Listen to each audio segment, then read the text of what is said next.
I still remember the way my daughter's voice echoed through the hall that afternoon. "You're not invited," she said sharply. "Security, please remove him." For a split second, I thought she was joking. Maybe nerves, maybe stress. Weddings do that to people. Then the two guards looked at each other and laughed. Not cruel laughter, not mocking, just disbelief. One of them cleared his throat and said, loud enough for everyone to hear, "Ma'am, this man owns the venue. If you're listening to this story, please hit the like button and subscribe to the channel. Tell me in the comments where you are listening from." The color drained from her face so fast, I thought she might faint. And that was the moment my daughter learned the awful truth. But to understand how we got there, you need to know one thing first. I didn't come to her wedding to cause a scene. I came prepared to leave quietly. The evening my daughter announced her engagement, my house felt smaller than it ever had. Not physically, emotionally. I was sitting in my old recliner when Lydia walked in. She was 30 years old, but that night, she stood like a corporate executive, spine rigid, smile practiced. Behind her was her fiancé, Nathaniel Brooks, wearing the kind of grin that never quite touches eyes. The kind of smile you learn to distrust when you've lived as long as I have. "Dad, we need to talk," Lydia said. That voice, not the one she used when she was young. Not the one that used to call me late at night, excited about a recipe or an idea. This one was polished, distant. "Of course," I said. "Sit down." Nathaniel didn't ask. He dropped into my leather chair like it belonged to him. Lydia perched on the couch, hands clasped tight. "We're getting married," she said. I smiled instantly. I started to stand. I opened my arms. Then Nathaniel spoke. "3 weeks from now," he said. "April 15th. Very exclusive venue. A high-end affair." He looked around my modest living room like he was assessing a rental property. "You understand," he added. "These things require standards." He called me Mr. Hale. Not sir. Not dad. Mr. Hale. Like I was a contractor bidding on a job. I waited for Lydia to say something. She didn't. "We've arranged everything," she said quickly. "His mother has been incredible." I asked where it was being held. They said they'd send the details. I asked what kind of suit I should wear. Nathaniel smiled thinly. "Don't worry about that." That was when I knew. Not fully, but enough. That night, after they left, I sat alone with a knot in my chest I couldn't explain. It wasn't until the next morning that Lydia confirmed it. She didn't look me in the eye. "Dad," she said, "we're keeping the ceremony intimate. Just close family." I waited. She inhaled sharply. "You're not invited." I didn't yell. I didn't argue. I said I understood. But understanding doesn't mean accepting. What Lydia didn't know was that while she was trying to erase me from her wedding, she was standing on everything I built. I wasn't just some old man who worked in hospitality. I owned the place. I built it from nothing. And 3 weeks later, when she ordered security to throw me out of her wedding, she found out exactly who she had pushed aside. Sleep didn't come that night. I lay in bed listening to the ceiling fan make lazy circles, the same sound it had made for decades, back when Lydia was small and would sneak into my room after bad dreams. I kept replaying her words. "We're keeping it intimate.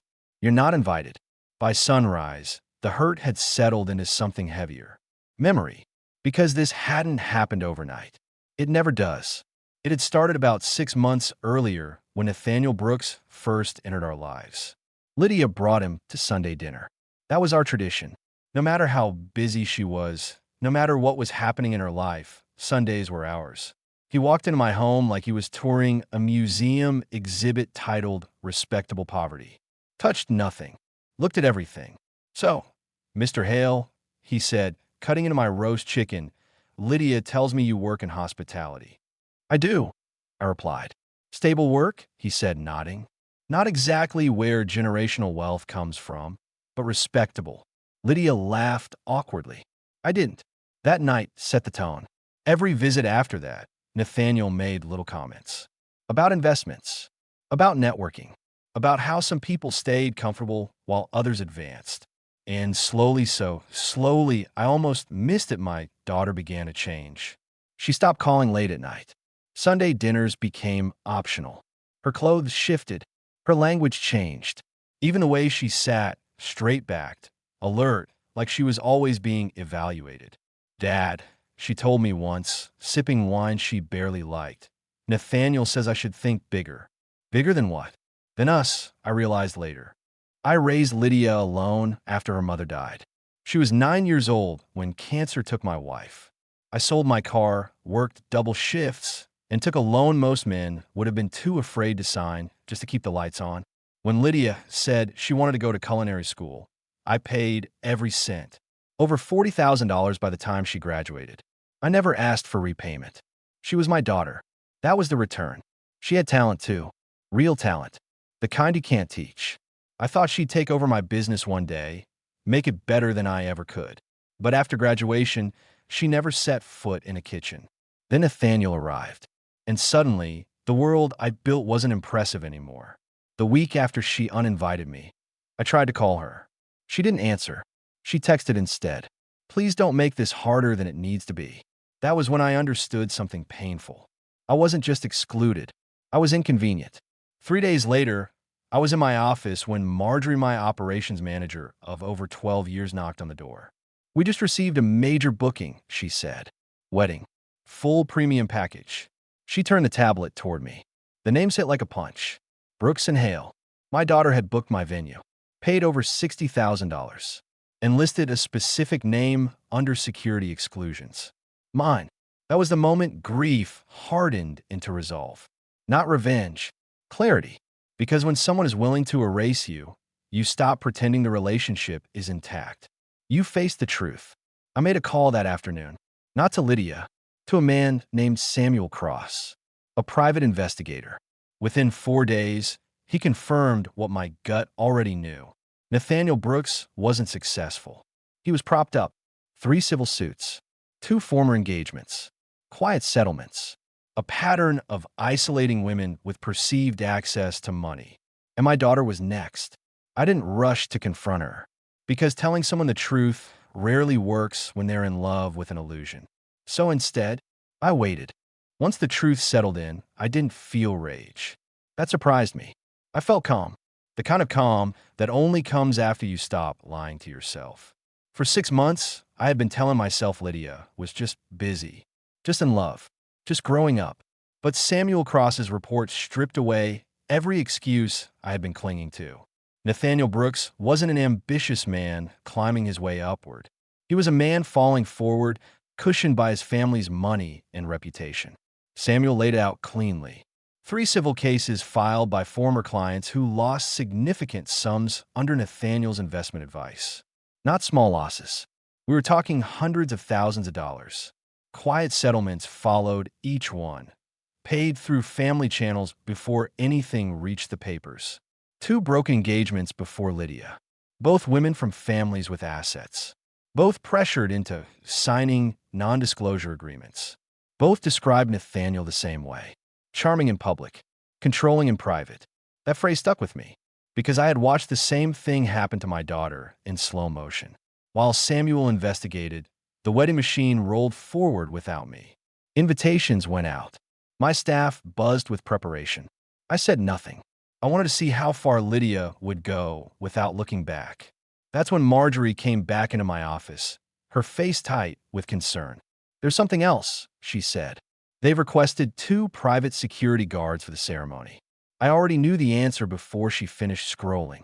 And I asked. They were given a specific name to deny entry. She turned the tablet toward me.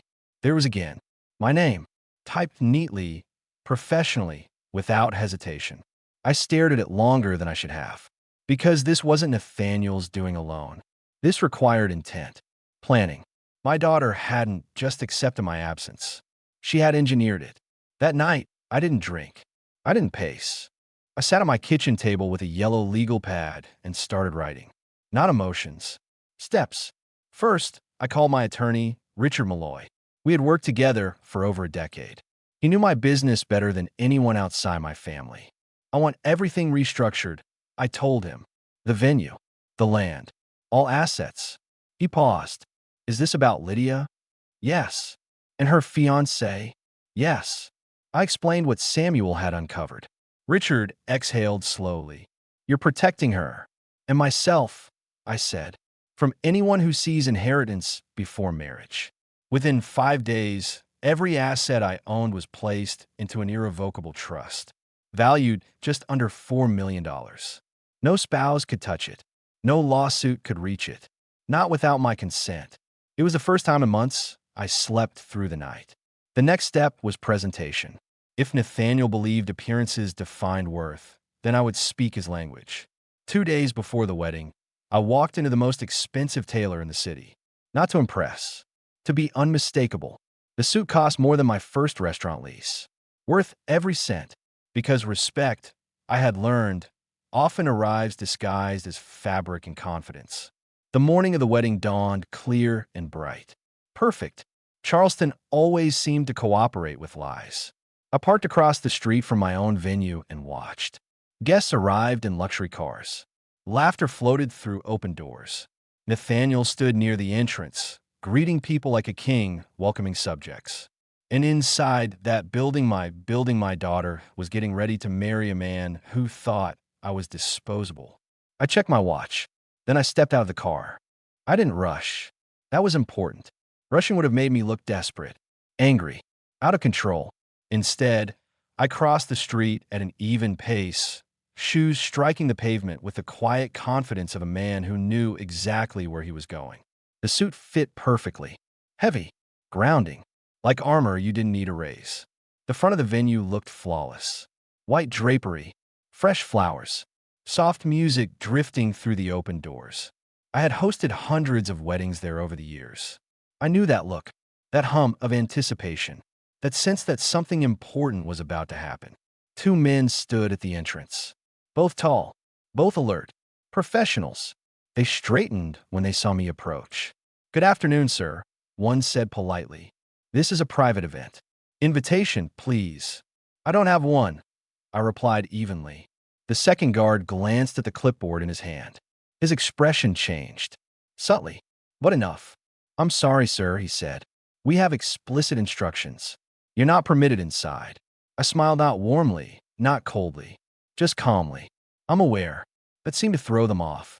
I reached into my pocket and removed my keys. Not car keys. The heavy brass master key with the venue's crest engraved deep into the metal. I let it hang between us. For a moment, Nathaniel just stood there, staring at me like I had spoken a language he didn't understand.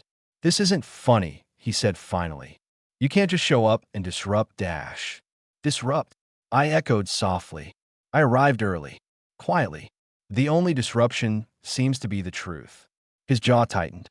He looked past me, scanning the room, calculating exits, allies, angles. That's when the music stopped. Not dramatically, just halted. And in that sudden silence, a door opened at the far end of the hall. Lydia stepped out. She was radiant. There's no other word for it.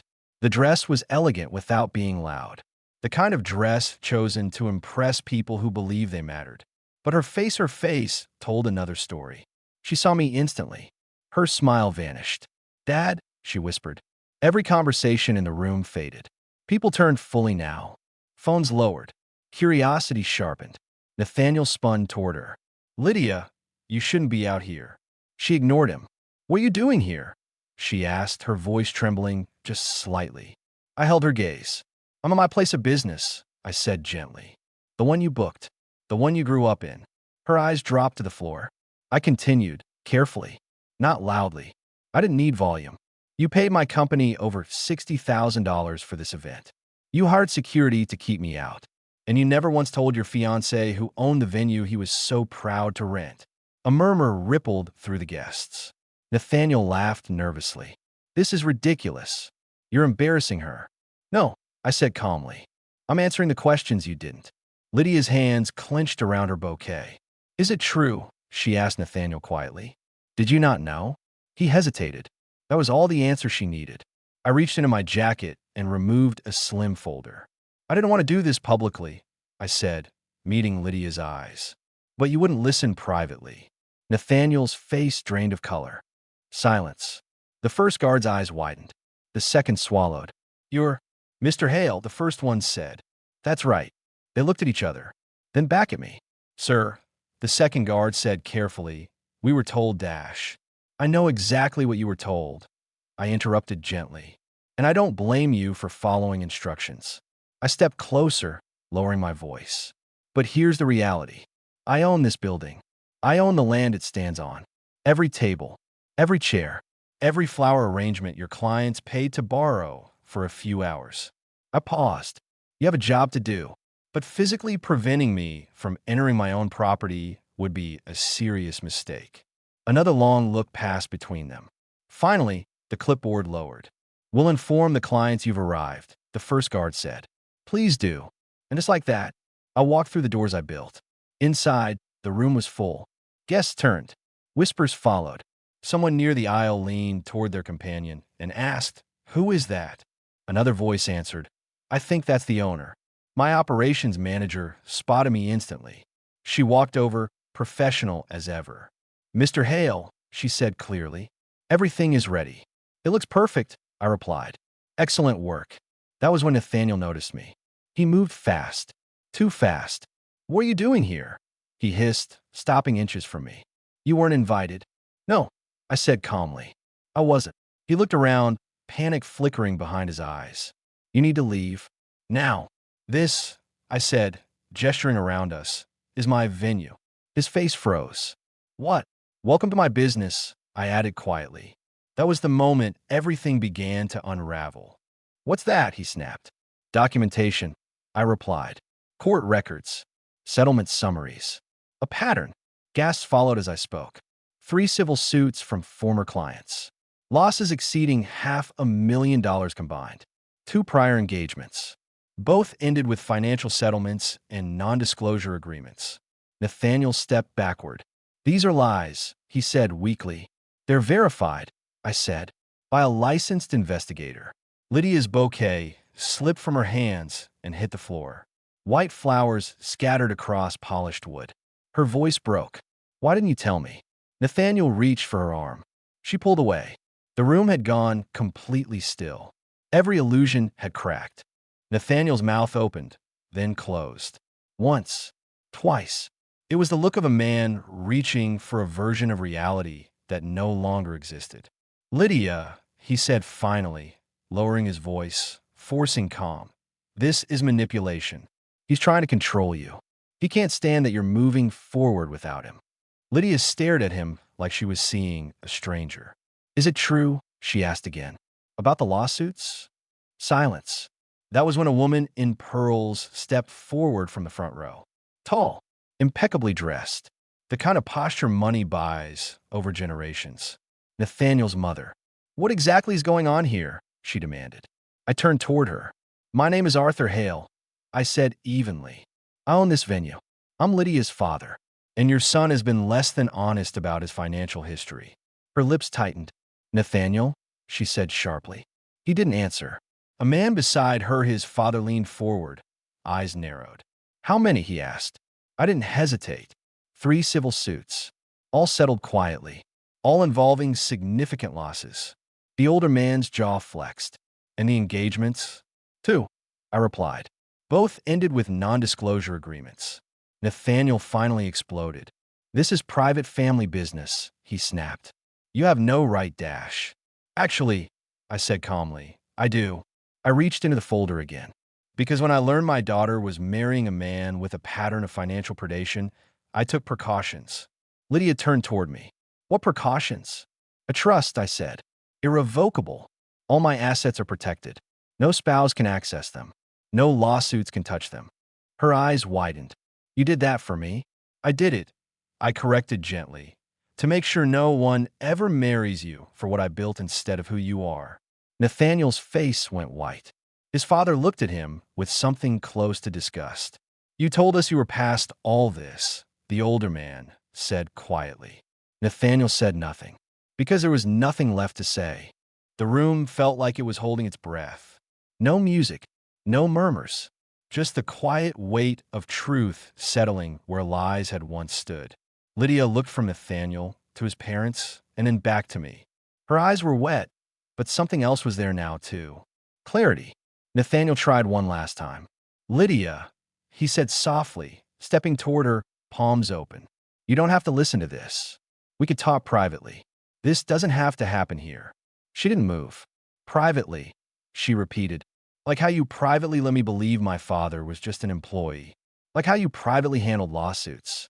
Like how you privately decided who belonged in my life. His mouth tightened. I was protecting us. No, she said, shaking her head slowly. You were protecting yourself. Her voice grew stronger with every word. You made me ashamed of my own father. You made me feel small for where I came from. You made me believe that love meant cutting people out. Gasps rippled through the room. Nathaniel's mother stepped forward. Lydia, dear, weddings are emotional. Let's all take a breath. Lydia turned toward her, calm but resolute. With respect, ma'am, this isn't about emotion. This is about honesty. She looked at me again. Dad, she said quietly, did you know this would happen? I didn't lie. I knew it was possible. Did you come here to stop the wedding? I came here, I said carefully, because I refused to be erased. She nodded. Then she turned back to Nathaniel. This wedding isn't happening. The words landed like thunder. Nathaniel froze. You can't be serious. I am, she said. I won't marry someone who lies to me. I won't build a life on shame.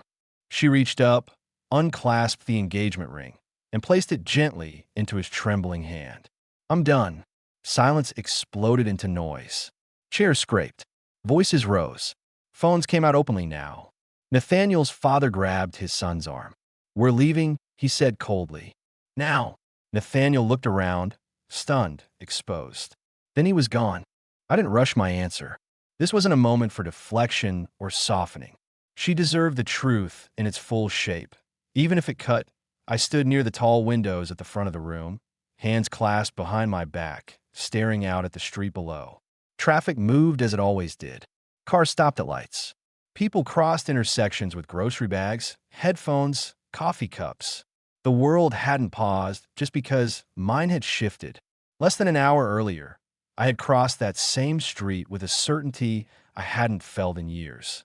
Not anger, not spite, resolve. I'd known what I was going to do the moment I stepped onto the sidewalk. I'd felt it in my chest like a locked door finally opening. The kind of decision that doesn't shout but settles. The kind you don't question once it's made. Still, standing there now, with the room stripped bare of witnesses, the weight of it settled differently. This was the part no one stayed for. Behind me, I heard footsteps. Slow, uncertain. They didn't belong to staff. Their rhythm was wrong, hesitant, uneven, as if each step required permission. I didn't turn right away. Dad! Her voice was smaller than I remembered. I turned. Lydia stood a few feet away. She was still in her wedding dress, though it no longer looked like something out of a magazine. The veil was gone. I wasn't sure where it had ended up, discarded on a chair, folded by a bridesmaid, forgotten entirely. The intricate structure of the gown seemed heavier now, less romantic, as if gravity had finally been allowed to touch it. Her makeup was smudged, mascara traced thin, dark lines down her cheeks, uneven and unhidden. The perfect composure she'd worn earlier had cracked, and what stood in front of me was raw and unguarded. Without all the polish, she looked younger, more like the girl I raised. I'm here, I said. It sounded simple. It was meant to be. She swallowed hard, as if steadying herself against a tide she wasn't sure she could withstand. I need to ask you something, she said, and I need you to be honest. I nodded once. You'll always get honesty from me. That, at least, had never changed. She took a breath, held it too long, let out slowly. Did you plan all this? She asked, showing up today, revealing everything in front of everyone. The question hovered between us. The room emptied faster than I expected. They always do. Crowds have a way of dissolving the moment the performance ends. People linger only as long as there's something to absorb: music, laughter, conflict, spectacle. Once the moment stops feeding them, once there's no longer anything to watch or judge in real time, they remember they have places to be. I watched it happen in stages. First came the awkward pauses. Small clusters of people standing too close to one another, pretending to check phones, whispering behind hands, eyes darting toward exits. Then coats were retrieved, purses adjusted, chairs scraped softly across the floor as if apologizing for making noise. Conversations dropped into murmurs. They carried the story with them as they left. Not the truth, never the truth.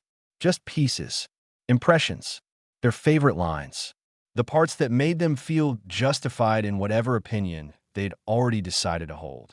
By tomorrow, the story would be cleaner, sharper, more entertaining. Someone would become a villain. Someone else would become a cautionary tale. Nuance would be the first thing discarded. Within 20 minutes, the venue felt the way it does after every event. Quiet. Not peaceful, just emptied. The kind of quiet that doesn't soothe but echoes. The kind that presses against your ears until you become aware of your own breathing, of your own weight in your body, of how tired your bones are. Staff moved carefully, respectfully, folding chairs, collecting discarded programs. Someone swept up a broken champagne flute near the back wall. No one spoke above a whisper. They've been trained for aftermaths like this: weddings that ended badly, celebrations that curdled, moments that left a residue you couldn't quite clean away. Yes, I said. I did. Her lips pressed together. She nodded slowly, the way someone does when they're confirming something they already knew but weren't ready to hear aloud. And if I hadn't walked away, she asked quietly, if I had stayed with him, I considered that too. Not hypothetically, I had considered it before I ever walked through the doors.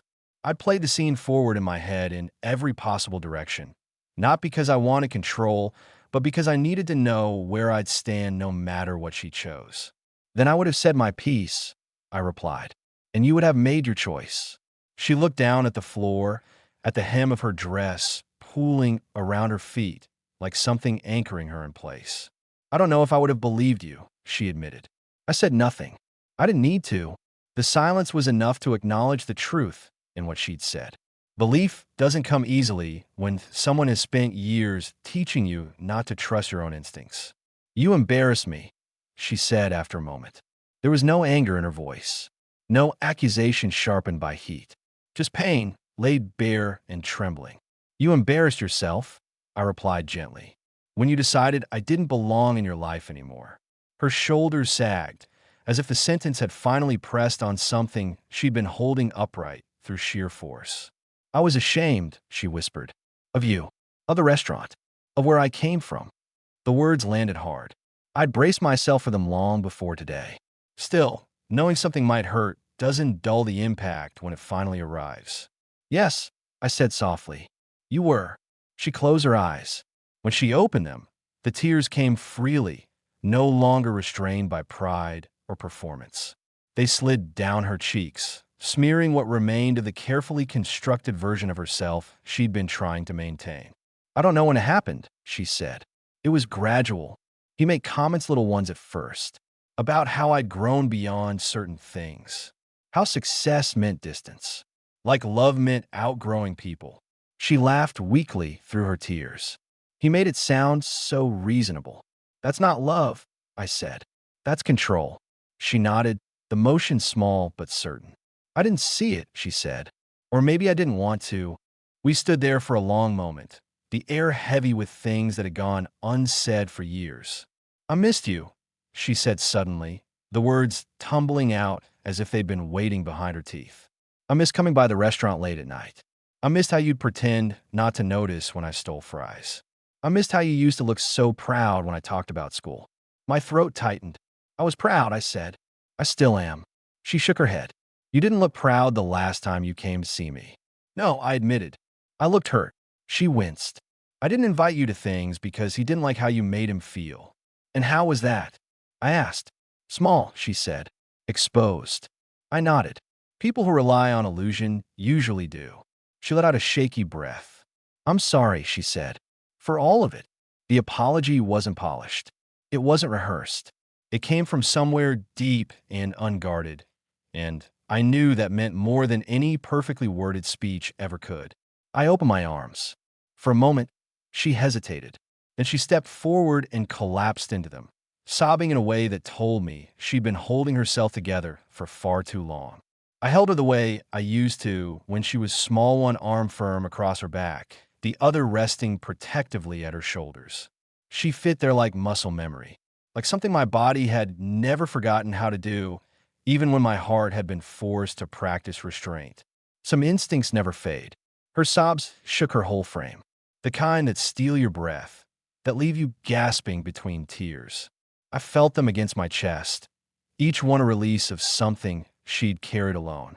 I didn't mean to lose myself, she said into my shoulder. I didn't mean to lose you. I know, I said. We stayed like that until her breathing slowed, until the tears eased into quiet sniffles and the tension in her body began to soften. Eventually, she pulled back slightly, wiping at her face with the heel of her hand, unconcerned now with how she looked. What happens now? She asked. I considered that too. Now, I said, we take it one step at a time. She nodded. I don't expect everything to be fixed. Good, I said gently, because that's not how repair works. She managed a small, tired smile. Will you come by the restaurant sometime? She asked. I don't want to be a stranger there. You never were, I said. You just forgot. She leaned her head briefly against my shoulder again, not collapsing this time, just resting. Outside, traffic continued its steady rhythm. Inside, the room felt different, not lighter exactly, but honest. Empty rooms have a way of revealing what's left once the noise is gone. That night, what was left was pain, yes, but also truth. And beneath that, something sturdier than resentment. The beginning of repair. The days after the wedding that were quieter than I expected. Not peaceful, just subdued. There was no shouting, no public unraveling, no dramatic fallout splashed across social media, the way people always imagine these things should happen. No one came pounding on my door demanding explanations. No lawyers called. No threats were made. The spectacle had already burned itself out in a single afternoon. What followed instead was something far more difficult. The slow, uncomfortable work of truth settling into place. Truth doesn't arrive all at once. It doesn't crash through windows or announce itself with sirens. It seeps. It presses down gradually, forcing you to sit with what you now know, with what can't be unseen or unheard. For a while, the restaurant carried on as usual. Orders were taken. Food went out. Plates came back scraped clean or barely touched. Regulars asked careful questions they pretended were casual. I answered only what was necessary. I'd learned long ago that silence often says more than defensiveness ever could. The staff didn't gossip. Or if they did, they kept it from me. They knew better. They'd seen enough life pass through those walls to understand that not everything needed commentary. At home, the quiet was heavier. I woke early as always. Made coffee. Read the paper. Listened to the sounds of the building coming alive around me, neighbors leaving for work, doors opening and closing, footsteps in a hallway. Life continuing at a pace that felt slightly out of sync with my own. Lydia stayed away for a few days. Not out of anger. Out of shame. I recognized it immediately because I had worn that same silence myself once, years ago, after I'd made choices I wasn't proud of. Shame doesn't slam doors. It keeps them closed gently, as if hoping no one will notice they were ever there. I didn't call her. I didn't text. Repair doesn't begin with pursuit. It begins with space. On the fourth day, I noticed a change before I saw her. The kettle on the stove had gone cold by the time I realized I'd been standing in the kitchen too long, staring at nothing. I turned, and there she was in the doorway. She hadn't announced herself. She never did when she was nervous. She looked smaller somehow. Not physically, just stripped of the armor she'd been wearing for so long. Her shoulders were slightly hunched, as if she were bracing for impact that never came. I hope it's okay that I stopped by, she said. It is, I replied. I was making tea. She nodded and sat at the kitchen table, folding her hands together like she used to when she was a teenager waiting to be lectured. That alone told me she wasn't here to argue. She didn't bring excuses. She didn't bring explanations polished enough to sound convincing. She brought humility.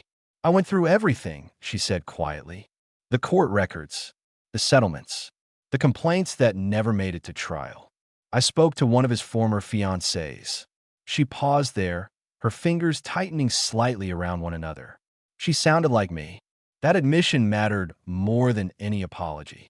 People often think remorse comes from realizing they hurt someone else. In my experience, it comes from realizing you became someone you don't recognize.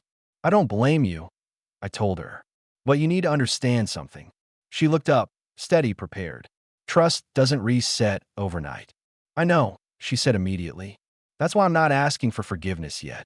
That surprised me. I studied her face, searching for defensiveness for bargaining. There was none, just resolve, quiet and firm. Then what are you asking for? I asked. She took a breath. A chance, she said, to earn my place back. Not as your daughter, as a person. The words landed carefully, deliberately chosen. She went on, not rushing, not trying to overwhelm me with gestures. She told me she had returned the ring. No ceremony, no dramatic confrontation, just a quiet exchange and a closed door. She told me she had cut contact with Nathaniel completely, blocked numbers, deleted emails, walked away without trying to salvage dignity from something that had never respected her in the first place. She told me his parents had frozen his accounts pending internal review, that the same influence that had once protected him now sat at arm's length, waiting to see how much truth would surface if left undisturbed. The illusion had collapsed entirely, and for the first time in months, maybe years, my daughter sounded like herself again. Not confident in the way she used to perform confidence. Not impressive. Not elevated. Just present. I don't expect you to trust me, she said. I don't even trust myself right now. That's a start, I replied. She nodded. We drank tea in silence after that. Not awkward silence. Thinking silence. The kind that lets words settle where they need to land. When she left, she hugged me briefly, carefully, as if not wanting to assume more than I was ready to give. I watched her walk down the hall, her steps slow but steady. The work had begun. 2 weeks later, she showed up at the venue. Not announced, not expected. I was reviewing inventory when I saw her through the open office door, standing near the entrance like someone waiting for an interview. She wasn't dressed to impress. Jeans, plain shirt, hair tied back, no makeup worth noting, no signals of status. She looked like any other person hoping to be taken seriously. I want to work here, she said when she caught my eye. No special treatment, no shortcuts. I didn't answer immediately, because offering forgiveness is easy. Allowing accountability is harder. Working alongside someone you love strips away illusions quickly. There's nowhere to hide when exhaustion sets in, when frustration flares, when mistakes pile up. If she was here to perform redemption, the room would expose her in days. You start at the bottom, I said finally. Long hours, minimum wage, no titles, no safety net. She nodded without hesitation. That's exactly what I want. Her first shift nearly broke her. She spilled drinks, took wrong orders, forgot table numbers, faced customers who barely looked at her, who snapped fingers, who spoke over her as if she were furniture. She didn't cry. She didn't quit. She apologized, corrected mistakes, asked questions when she didn't understand something instead of pretending she did. She learned. I watched quietly from a distance, not hovering, not rescuing, not shielding her from consequences she needed to experience. Pride, I had learned, works best when silent. The staff noticed, of course. Some recognized her immediately, others only after a while. No one treated her differently. That was intentional. I made it clear this wasn't a story of redemption for show. This was work. She scrubbed tables until her hands were sore, carried trays heavier than she expected, stayed late when someone called out sick without being asked. She listened. That was the biggest change. She listened to cooks who had never once impressed her former life, to servers twice her age who spoke bluntly and without polish, to customers who didn't care who she was or where she came from. Every night, she went home exhausted. Every morning, she came back. Weeks passed, then months. The rhythm of it all settled into something steady. Not exciting, not cinematic, real. One night, long after closing, I found her rolling silverware at a corner table, her movements slower than usual.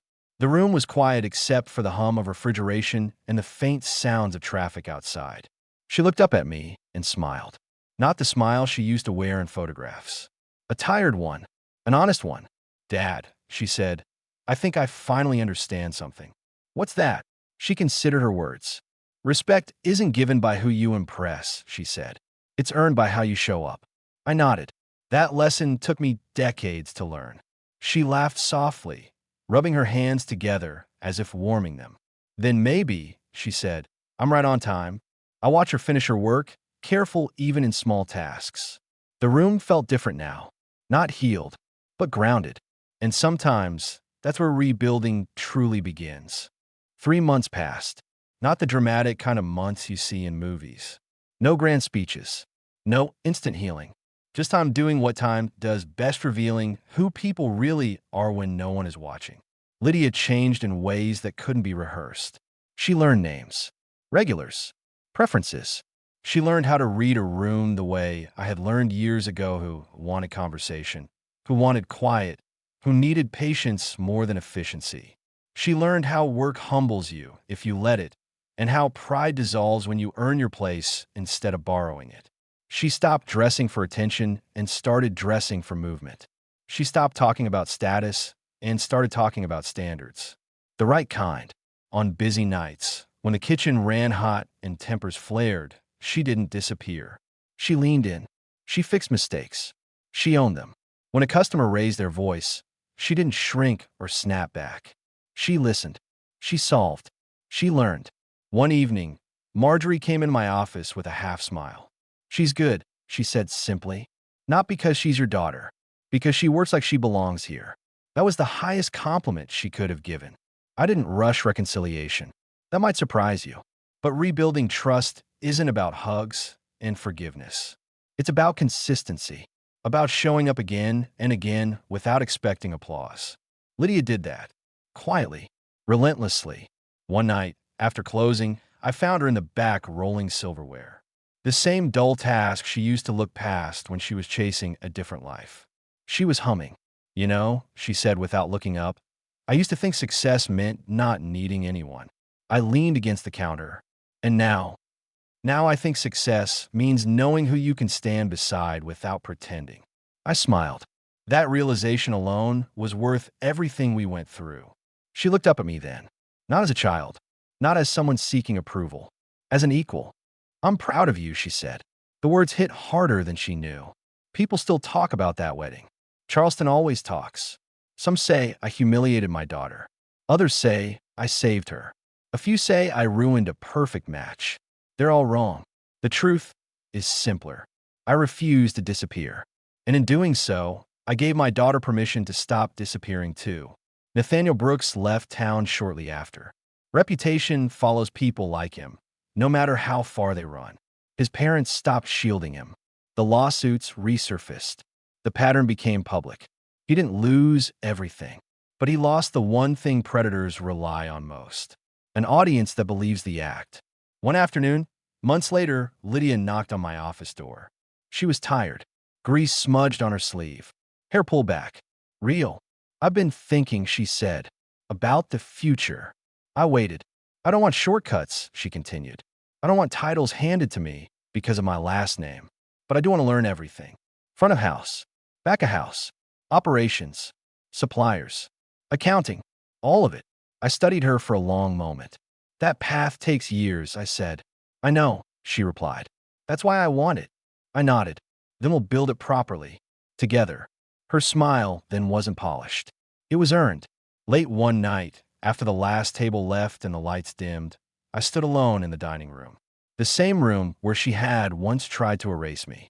The same room where truth had finally spoken louder than illusion. I thought about how close I came to walking away quietly that day. About how easy it would have been to accept shame that didn't belong to me. I'm an old man now. I've learned that life doesn't reward silence the way we're taught it does. Sometimes love means standing your ground. Sometimes dignity means refusing to shrink. And sometimes the greatest victory isn't revenge. It's restoration. My daughter didn't come back because I forced her.